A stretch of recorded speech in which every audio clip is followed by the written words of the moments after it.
Dear Mama Colleen, hello po. Ako po si Amy, 35 years old at magdadalawa na po ang aking anak. Presently, ako po ay nagdadalang tao.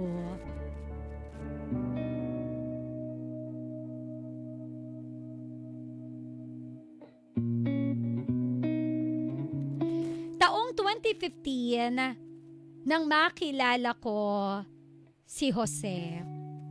Kababata ko siya, kapitbahay lang namin.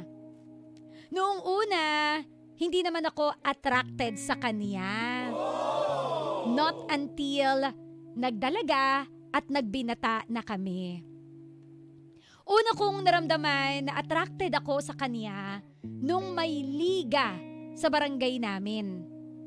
Player siya sa isang team at noong mga time na yon, habang ako po ay nanonood, sabi ko, in fairness, may itsura pala tong si Jose. Hindi ko namalayan, nakatitig lang ako sa kanya. Hanggang sa tinapik ako ng kaibigan ko at sabing, "Huy! Baka matunaw yang si Jose ha." Then sakto, biglang tumingin si Jose sa akin. At agad kong inilayo ang mga mata ko sa kanya. Bigla akong nag-blush at kinilig yung puso ko. Sabi pa ng kaibigan ko, "Okay ka lang ba? Crush mo na si Jose, no?" Ay! Sabi ko, "Hindi ah." Galing pa sa ilong. "Hindi ah." Doon ako nakatingin sa coach, no? Huwag kang ano dyan. Simula noon, lagi na akong sabik na makasalubong si Jose. Hanggang sa nagpang-abot kami sa tindahan. At hindi ko talaga alam kung ano yung nararamdaman ko nung mga oras na yon. Nagdadasal ako na sana mapansin ako ni Jose. Oo na, aminin ko na crush ko na siya. Isang araw niyaya ako ng kaibigan kong pumunta sa birthday party sa amin lang ding barangay. Darating daw si Jose. Siyempre, hindi ako mapakali. Until nasa birthday na nga kami at kinakabahan ako ng mga oras na yon. Kinakabahan ba o excited? 91.5. Basta! Hanggang sa nilapitan ako ni Jose. Nag-blush ako, me. And the conversation started between the two of us. Sa conversation na yon, nagsimula ang lahat. Nung nanligaw na siya sa akin, aminin kong nagpakipot muna ako. Siyempre. Until after 1 month, sinagot ko na siya. Opo, ang crush ko noon, kami ng dalawa. Everything is so perfect. We had our ups and downs sa relationship, but we were able to surpass it all. Until one day, he proposed to me. Ako na raw ang nais niyang makasama habang buhay. Yun! And yes, kinasal ako sa dati na crush ko laang. Nakakatuwa ang life, no, Mama Colleen? Hanggang ngayon, sa totoo lang, parang nananaginip pa rin ako. Bumuo na kami ng pamilya, nagkaanak na ako sa kanya ng isa, at ngayon nga ay muling nagdadalang tao sa pangalawa naming anak na 2. Isang umaga, bago pumasok si Jose sa trabaho, grabe ang yakap niya sa akin. Panay sabi ng, "I love you." Sweet naman si Jose ever since. Pero iba tong ngayong umaga. Mas extra sweet pa siya. Sabi ko, may sakit ka ba? Grabe ang sweet mo ngayon ah. Natawa lang siya. Sabay sabing, ayaw mo ba? At nagkatawanan na kaming dalawa. Kinagabihan, hindi pa umuuwi si Jose. Kinakabahan na ako ng mga oras na yon. Mas lalo pa akong kinabahan kasi wala akong natatanggap na update sa kanya. Na kapag malilate naman siya ng uwi, nagsasabi siya, hindi kaya may ginagawa ng kakaiba ang asawa ko? Kaya gano'n na lang ka-sweet siya sa akin? Hanggat maaari, ayokong mag-isip ng masama sa kanya dahil buntis ako. Ayaw kong maapektuhan ang bata sa sinapupunan ko. Nakatanggap ako ng tawag from an unknown number. Unang bungad niya sa akin na kung ako ba raw ang misis ng may-ari ng cellphone. Nakaregister kasi sa phone ni Jose ang name ko as asawa ko. Sabi ko, oo. At sino ka? Bakit mo gamit ang phone ng asawa ko? Hanggang sa nagulat ako nang sinabi ng kausap ko sa kabilang linya na Mrs. Nurse po ako.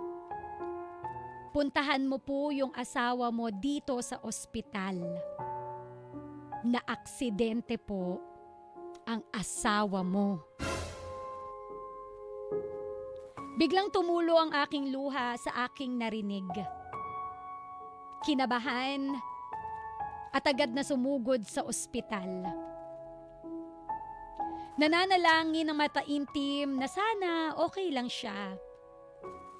Na sana hindi siya masyadong napuruhan. Pero Mama Colleen, hindi ko na naabutan si Jose. Oh no! Nakatakip na siya ng puting kumot. At habang papalapit ako, nananalangin ako na sana hindi katawan niya ang nandoon. Iniisip ko na sana bangungot lang ang lahat ng ito. Gumising ka, Jose. Gumising ka, panaginip lang to, wag mo kaming iiwan. Paano na kami ng mga bata? May anak ka pa na paparating. Lord, bakit? Yun ang mga nasambit ko. Sa mga oras na yon, ang dami kong tanong. Bakit ang bilis? Bata pa si Jose. Bakit si Jose? Lumipas pa ang ilang buwan.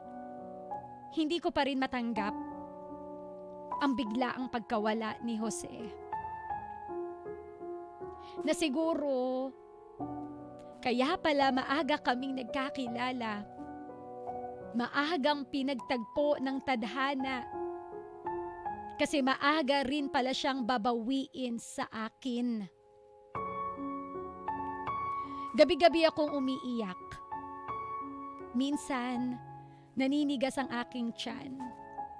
Kinakausap ang anak namin sa sinapupunan. Na anak, pasensya na ha. Hindi mo na makikita ang papa mo. At pinangako sa anak ko na kahit wala na yung papa nila, ibibigay ko pa rin ang pagmamahal ko ng buo. Muli, ako si Amy. At ito ang aking heart-to-heart with Mama Colleen. Real talk, bebe ko. Mahirap mag-move on kapag ito yung pinagdaanan natin sa buhay. Yung niloko ka, matatanggap mo pa eh. Makakapag-move on ka pa. Kasi makakahanap ka ng taong mas magpapahalaga sa'yo. Pero yung mawala yung taong nagparamdam sa'yo kung gaano kanya kamahal. Yung mawala yung tao na nagparamdam sa'yo na kumpleto ka ng dahil sa kanya. Tapos bigla in an instant, bigla siyang binawi sa'yo. Ang sakit. Alam mo yung pinakamasakit na linya na nabasa ko sa letter mo? Yung, kaya pala maaga kaming pinagtagpo ng tadhana. Kasi, maaga rin pala siyang babawiin sa akin. Hoy! And I can't imagine the pain na hinahandle mo ngayon, na pilit mong kailangang tapangan. Kasi may dalawa kayong anak. May isa na nandyan na, at may isa pa na nasa sinapupunan mo. Imagine yung pain na habang buntis ka, yung dapat kasama mo siya sa check-up. Sana kasama mo siyang nakikinig ng heartbeat ni baby sa iyong sinapupunan. Yung pareho kayong excited na sabay niyong sisilayan yung paglabas ng panibagong baby sa buhay ninyo. Hindi na mangyayari. Kasi wala na siya. Yung sabay ninyong sisilayan, yung bunga ng inyong pagmamahalan. Wala tayong magagawa eh. But to just accept the fact na ang buhay natin, hiram lang. Grabe yung kanta, diba? Diba sabi mo, di mo ako iiwan. Bakit bigla ka na lang nandyan sa kabilang buhay? Oh no! Diba? Sunod tayo, wag! Uy, pinapatawa ko lang kayo kasi nakikita ko tumutulo na yung luha mo. Asa na ba yung uhog? Yung mga nasa TikTok natin nakikita yung pagluha natin. Uy, ano ba yan? Buti na lang hindi ako nag-eyeliner for today's live. Di ba't sabi mo, di mo ko iiwan? Bakit bigla ka na lang nandyan sa kabilang buhay? Uy! Oh no! What is that one thing that we can learn from Amy's story? Let's savor the moment na kasama natin ang mga mahal natin sa buhay. Walang may alam kung hanggang kailan tayo sa mundo. Walang may alam kung kailan babawiin ang buhay na ating hiniram. Kaya let's just spread love, kindness, iparamdam sa mga taong mahal natin kung gaano natin sila kamahal. Para kung mawala man sila sa mundo o tayo sa mundo, wala tayong regrets. Wala tayong what ifs. Mahirap mawalan ng katuwang sa buhay. Mahirap mawalan ng mahal sa buhay. Pero ganun talaga, una-una lang. 'Di ba? Kanya-kanyang panahon lang. Lahat naman darating tayo sa puntong magiging abo. Pero syempre, ang pinakamaganda, mag-iwan tayo ng magandang legacy sa mundong ito. Hindi iyong makikilamay lang sila kasi may sugal. Uy, bawal yun. Makikilamay lang sila kasi may libreng lugaw.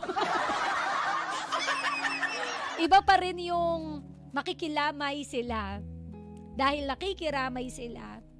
Dahil naging magandang bahagi ka ng buhay nila. Again, savor the moment with our loved ones. If you can say, I love you, B. I love you, pa. I love you, ma. Na minsan nakakalimutan na natin dahil sa sobrang busy natin sa buhay. Please, every day, let them feel how much you love them. Because life is too short. Ay, Diyos ko, day. Ka-winner! Ayoko na, ikaw naman. Ikaw naman na makisawsaw. Mag-text lamang po sa 0977700915.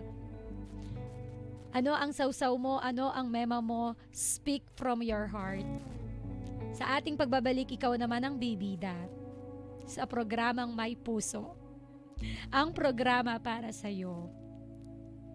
This is Heart to Heart with Mama Colleen.